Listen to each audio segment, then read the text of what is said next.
doivent régner parmi ses membres. La marche du croyant est première, humble et 12b se supporter avec amour et patience. La marche du croyant ne dépend pas de la façon dont les circonstances le poussent à agir. Nous ne pouvons pas le faire avec nos propres forces, mais avec Dieu, nous pouvons agir avec patience. N'attendez pas qu'il soit trop tard. Devenez membre de la chaîne Today et bénéficiez de réconfort et de soutien dans les moments difficiles. Cliquez sur le lien dans la description de la vidéo. Cœur et sauveur au lieu d'être un étranger. 16. Venons-en à la Samaritaine. C'était une femme de mauvaise réputation, convoitée par les hommes, détestée par les femmes. Elle portait des costumes courts et moulants sur un corps de guitare. Tout le monde se tournait pour la regarder, certains pour la désirer, d'autres pour la critiquer. 17. J'allais à midi puiser de l'eau au puits car les honnêtes dames de la ville étaient déjà parties le matin. Le puits de Jacob était un lieu de rencontre. Les gens non seulement allaient chercher de l'eau mais ils allaient parler, ils allaient traîner, en bon portoricain, Jean Guéard,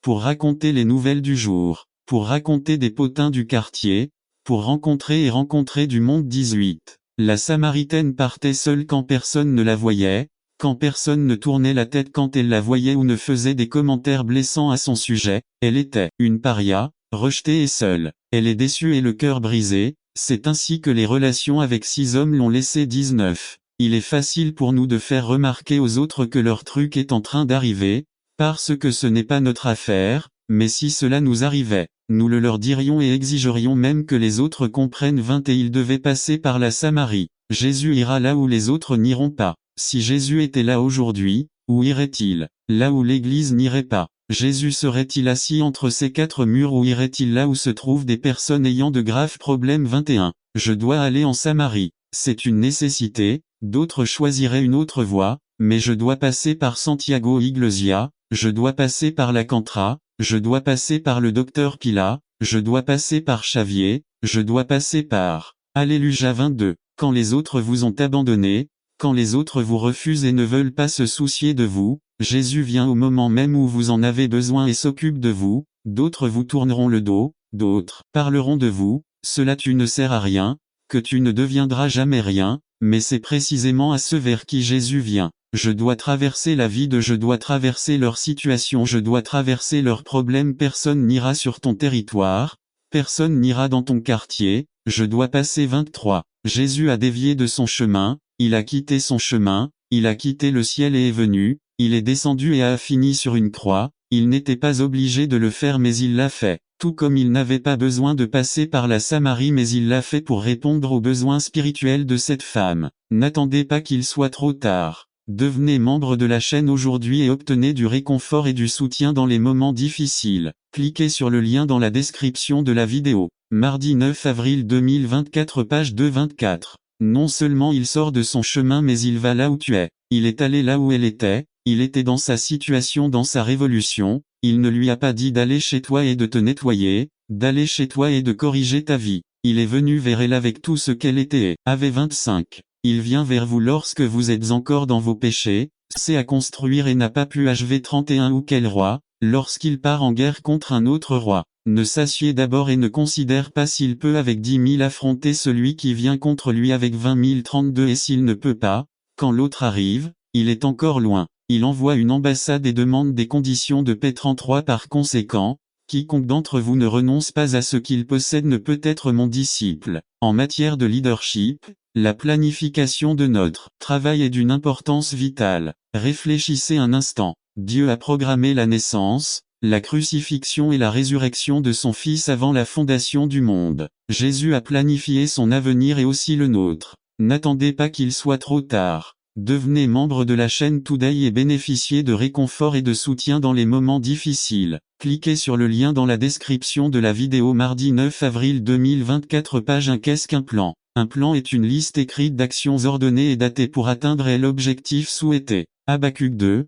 Nive. Habacuc reçut l'ordre. Écrivez la vision et faites-la ressortir clairement sur les tablettes, afin qu'elle puisse être lue immédiatement. Habacuc 2 LSG. Écrivez ce message, la vision, enregistrez-le lisiblement sur des tablettes, afin que celui qui l'annonce puisse le lire facilement. La planification est le point de départ de chaque rêve ou objectif triomphe, de chaque ministère ministériel succès. Apocalypse 19:9. Cela me semble fascinant que Dieu programme un repas, le souper des noces de l'agneau, 6000 ans à l'avance, ou est-ce que cela est la même que tenez-vous dans les chemins et demandez l'ancien chemin, quelle que soit la direction que vous prendrez. Noé a planifié la construction de l'arche. Il n'aurait pas réussi s'il n'avait pas pris le temps de planifier. Pour planifier la construction du temple des Israélites d'Égypte, il a pris le temps nécessaire pour planifier le tabernacle. Paul a planifié ses voyages missionnaires et l'établissement d'églises dans les villes qu'il a visitées. N'oubliez pas, un plan est une liste écrite d'actions ordonnées et datées pour atteindre l'objectif souhaité. Quand il commence, son développement, et quand il se termine. Comment y parvenir? Plan A, B, C, etc.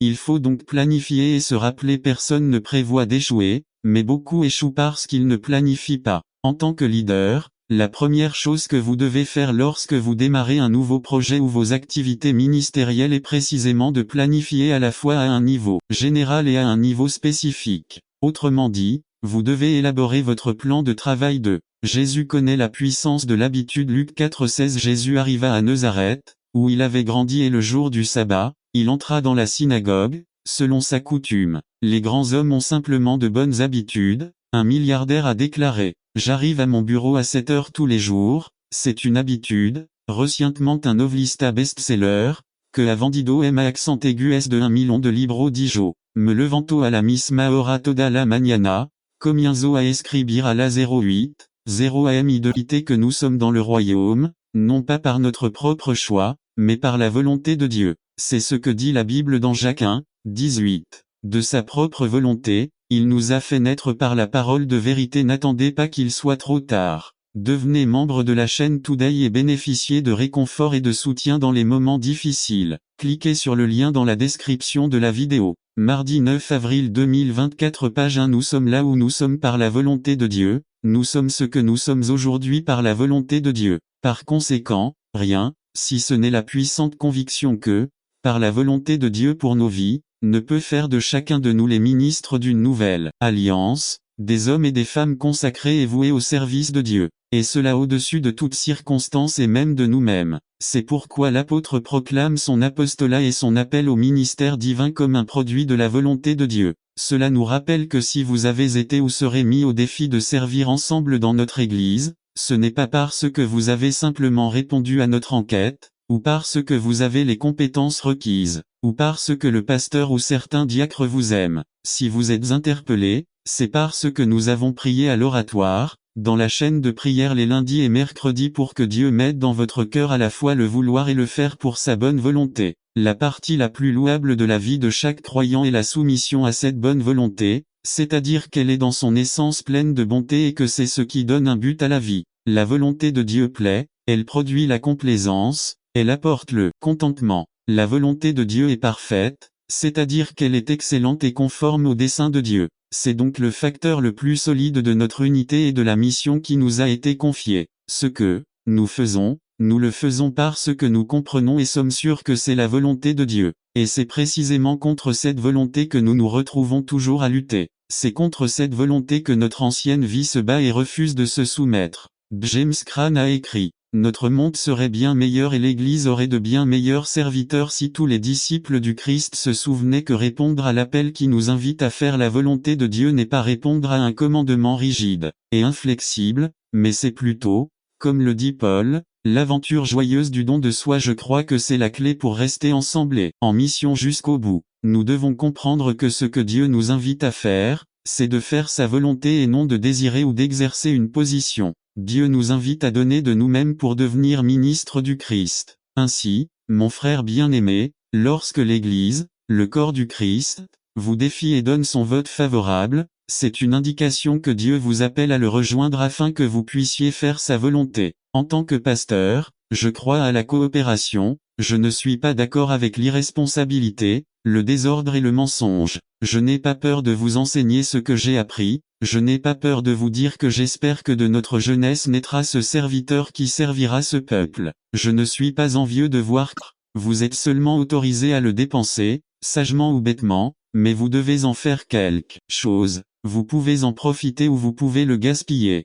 En tant que chrétiens responsables, nous devons apprendre à gérer notre agenda avec soin tout en protégeant notre liste de priorités. Il y a des personnes ou des situations qui voudront nous écarter de notre chemin. Jésus ne l'a pas permis. Lazare, son ami proche, tomba malade. Marie et Marthe, ses deux sœurs, envoyèrent dire à Jésus d'aller là où elles étaient car sa présence était urgente. Cependant, Jésus resta encore 2 jours à l'endroit où il se trouvait. Jean 11:6. Ils étaient en colère. Si vous aviez été ici, mon frère ne serait pas mort, se plaignent-ils en le voyant arriver. Jésus a délibérément retardé son arrivée. Il a gardé son propre agenda. Je respecte fermement leur époque. Il n'a pas permis aux autres de l'éloigner de son chemin. Il a sauvegardé sa liste de priorités. Le leader chrétien doit éviter les distractions. Écrivez votre liste quotidienne de choses que vous devez faire. Protégez votre calendrier. Faites bon usage de votre temps comme Paul le recommande dans Éphésiens 5 15,16.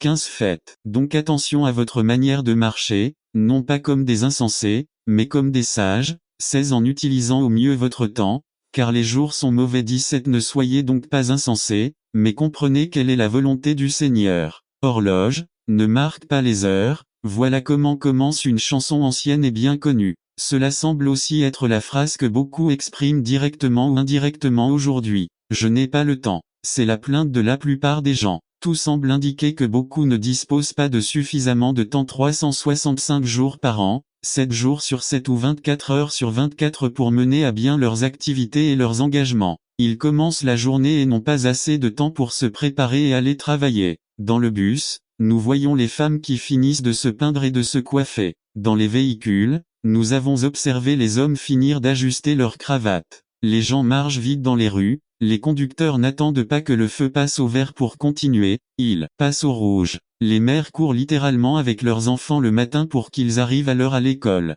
Dans les entreprises, on demande tout hier. De combien de temps avons-nous vraiment? N'attendez pas qu'il soit trop tard. Devenez membre de la chaîne Today et bénéficiez de réconfort et de soutien dans les moments difficiles. Cliquez sur le lien dans la description de la vidéo. Mardi 9 avril 2024 page 4 1 jour 24 heures 7 jours 168 heures 30 jours 724 heures 356 jours 8760 heures, 525 600. 31 536 000 secondes de l'année. Je ne comprends toujours pas pourquoi il y a des gens qui disent qu'ils n'ont pas assez de temps pour pouvoir travailler sur la construction. Il peut être qu'ils n'ont pas le temps ou il peut être qu'ils ne savent simplement pas comment utiliser ou bien coordonner le temps. Saviez-vous que vous avez le même temps que D.I. Graham, le même temps que Luis Papol et Al Young? Troisième, l'Église est justifiée. Que signifie être justifié? Premièrement, quand le Christ me lave dans son sang, Dieu me voit comme si je n'avais jamais péché. Deuxièmement, dans l'Ancien Testament, être un homme une femme juste signifiait être une personne totalement donnée aux choses de Dieu. Très bientôt, le Christ emmènera sa femme au ciel, mais juste une femme prête, habillée et belle. Tous les autres verront le jugement de Dieu sur la terre, les cruautés de l'Antéchrist et la terreur d'Armageddon. Le Christ revient bientôt. Ma question, mon ami, est la suivante: êtes-vous prêt? Faites-vous partie de l'épouse du Christ? Êtes-vous prêt pour l'enlèvement de l'Église? Comment sont vos vêtements?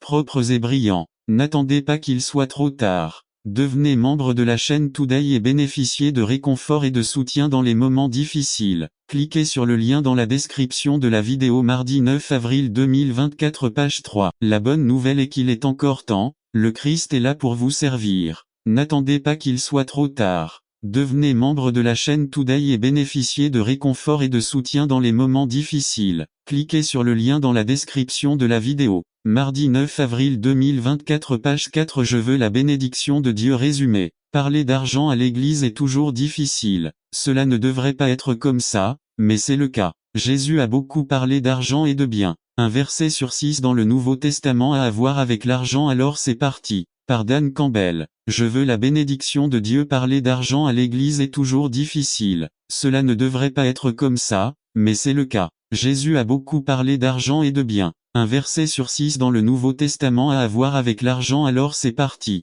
Combien aiment payer des impôts? C'est ce qu'il me semblait. Combien aiment ne pas avoir à payer la TVA? Il me semble que nous sommes tous pareils. Il existe un fléau qui affecte toute notre société et toute l'humanité, la cupidité. Qu'est-ce que la cupidité? Le dictionnaire dit « désir excessif de posséder et de conserver des richesses ». La cupidité rend les humains malades plus rapidement que toute autre maladie connue. Le diable utilise cet outil de manière très efficace. Dieu a préparé le seul antidote à l'avidité, il n'y en a pas d'autre. La dîme de la terre, tant des semences de la terre que des fruits des arbres, appartient à l'Éternel. C'est quelque chose dédié à Jéhovah. Lév 27, 37 vérité est très importante. Cela affectera toute notre vie. Ce verset peut être réduit à la terre et le Seigneur, qui est le Seigneur de la terre. Lorsque nous répondons correctement à cette question, nous résolvons le problème de la cupidité. Tout comme aucune municipalité ne peut, par la loi, modifier la Constitution, aucune congrégation locale ne peut changer ce que dit la parole de Dieu. L'homme est le locataire, Dieu est le propriétaire. L'homme est responsable devant Dieu. Cette loi est plus grande que vous et moi. Cette loi de Dieu nous bénit ou nous maudit. Que veux-tu? La bénédiction de Dieu ou la malédiction de Dieu? Ce n'est pas difficile de décider un. La dîme est la loi de Dieu, le petit de ça quoi ils allaient faire face s'ils le suivaient. Lisez 1 à 4 32,33 R. Il a prié pour la protection de son peuple sauvegardé 4 fois. C'est une préoccupation très claire de Jésus. Jésus a demandé qu'il soit protégé du mal. 15b. Jésus dit, Père, je viens à toi, mais je reste dans ce monde méchant. C'est une préoccupation paternelle et tendre, de la part de quelqu'un qui nous aime vraiment et désire notre bien-être. Comment allais-je les garder? Il leur a donné sa parole. Vr 12. Il a promis au Consolateur 16-13. Il les avait prévenus de ce qui allait arriver. Il a prié en leur demandant de se souvenir de leur identité. Ils sont dans le monde, mais ils ne sont pas du monde. 1 Pierre 2, 9 à 11. Mais vous êtes une race élue, un sacerdoce royal, une nation sainte, la propriété de Dieu, afin que vous puissiez proclamer les louanges de celui qui vous a appelé des ténèbres à sa merveilleuse lumière. 10. Vous qui n'étiez pas autrefois un peuple, vous êtes maintenant le peuple de Dieu. Autrefois vous n'aviez pas obtenu miséricorde, maintenant vous avez obtenu miséricorde. 11. Bien-aimés, je vous supplie, en tant qu'étrangers et pèlerins, de vous abstenir des désirs charnels qui font la guerre à l'âme. Application. Glorifiez Dieu, faites confiance à l'œuvre parfaite du Christ en mon nom. Maintenant, nous pouvons espérer avoir la confiance d'affronter cette vie pleine de tentations, sachant que Jésus intercède pour ma foi, qu'elle ne faillisse pas. Aujourd'hui le Christ demande au Père que je sois préservé du mal, et me rappelle qu'il m'a donné des ressources, des armes pour mener cette guerre spirituelle. IV. Son désir que ses disciples vivent dans l'unité. 20 à 26. À l'unité à laquelle Christ aspire est la même que celle entre lui et son Père. 21 à 22. Il s'agit de refléter à l'unité de Dieu lui-même. Le but de refléter Dieu à travers notre unité a des effets évangélisateurs que le monde croit. 21 et 23. C'est la réunion finale et future de tous les croyants avec le Christ est une raison pour rechercher l'unité dans cette vie. 24. Conclusion. Cette prière révèle ce Jésus-Christ désire pour nous aujourd'hui, maintenant même. Qu'es-tu en train de faire? N'attendez pas qu'il soit trop tard. Devenez membre de la chaîne Today et bénéficiez de réconfort et de soutien dans les moments difficiles. Cliquez sur le lien dans la description de la vidéo. Mardi 9 avril 2024. Page de Christ, Sauveur des perdus. Résumé. 3 caractéristiques du Christ comme sauveur de ceux qui avaient été perdus par Félix Ramirez. Christ, Sauveur des perdus. Jean 4. Introduction. Les évangélistes célèbres de l'histoire. Cours d'évangélisation. Ils viennent et aller. Matthieu 18 11. Le Fils de l'homme est venu pour sauver ceux qui étaient perdus. Examinons 3 caractéristiques du Christ en tant que sauveur de ceux qui avaient été perdus. Le désir du Christ d'atteindre les perdus brise toutes sortes de barrières. 1 à 9 R. Il a parlé à une femme. Cela n'est guère inhabituel aujourd'hui, mais c'est le cas à l'époque et à l'endroit où le Christ a vécu. Une Samaritaine. Qui étaient les Samaritains? Ils étaient demi-frères des Juifs. Ils étaient les descendants de Juifs comme transformés en la même image, de gloire en gloire, comme par le Seigneur, l'Esprit. NASB. Le mot transformé en grec est le mot métamorpho. Il y avait un homme nommé Juan qui était dans l'église depuis plus de 50 ans mais qui était toujours sérieux, avec un visage long. Expérience du diacre. Cet homme ne changeait pas, il était grincheux avec sa femme, avec ses enfants, il n'avait pas de joie, il n'aimait pas, il n'avait pas de vie dans son être. Il y a des gens dans l'église qui font le minimum pour aller au ciel, mais qui ne profitent pas de la vie que Christ est venu donner. La transformation de nos vies en tant que chrétiens doit être visible et tangible pour les autres. Dans l'église, nous attendons des gens qui sont chrétiens depuis des années qu'ils fassent ce qui leur est demandé, qu'ils assistent régulièrement aux offices, qu'ils acceptent la doctrine enseignée, qu'ils connaissent les versets de la Bible,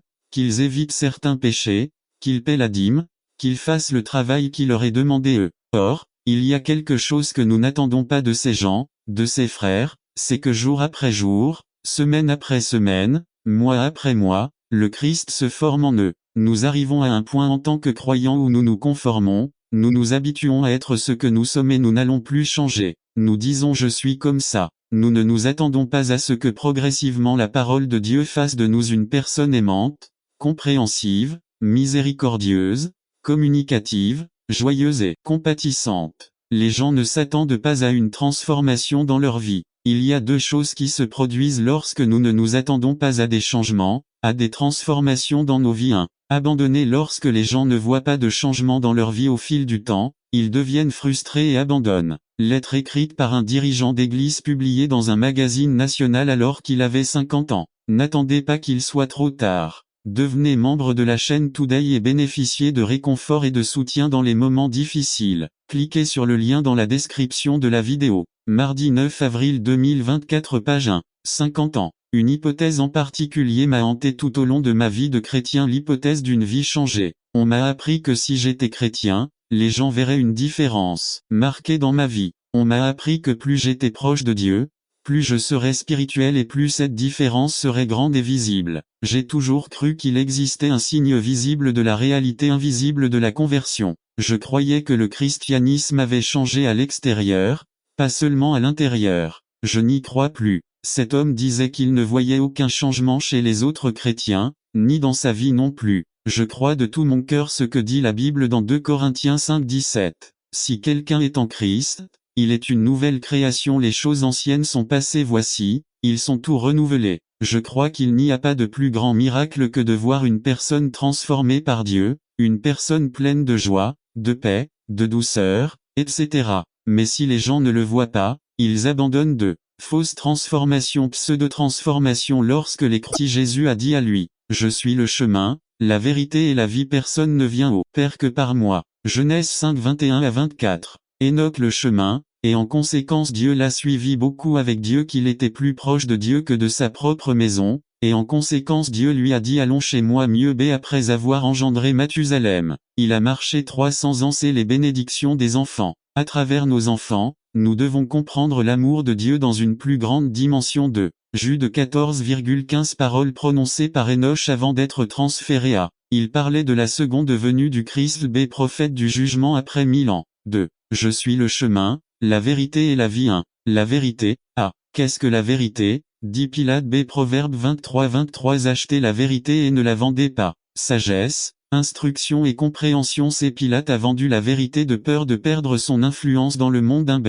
Jean 8:32. Et vous connaîtrez la vérité, et la vérité vous affranchira. A. Tout être humain qui ne connaît pas et ne pratique pas la vérité est esclave du péché. B. Avoir la connaissance de Dieu à travers son Fils Jésus. C'est connaître la vérité. C'est beaucoup croient pouvoir se gouverner eux-mêmes. D. La connaissance de Dieu en Jésus nous libère de l'esclavage du péché et enseignons-nous la voie à nos enfants. F. À quoi perdons-nous du temps au lieu d'apprendre la voie et de l'enseigner à nos enfants? Illustration. Les 6 mouches dans le biberon du garçon, 3 coincées dans le miroir et 3 collées au biberon. N'attendez pas qu'il soit trop tard. Devenez membre de la chaîne Today et bénéficiez de réconfort et de soutien dans les moments difficiles. Cliquez sur le lien dans la description de la vidéo. Mardi 9 avril 2024, la page 1 est venue du pape. 3 femmes et 3 hommes. Il y a 3 choses que les enfants qui viennent sur cette terre voient et font: le miroir égal à les modes, et les bouteilles égales à ce qui est égal aux hommes. Ils ne boivent pas pour vivre mais vivent pour boire. Je suis le chemin,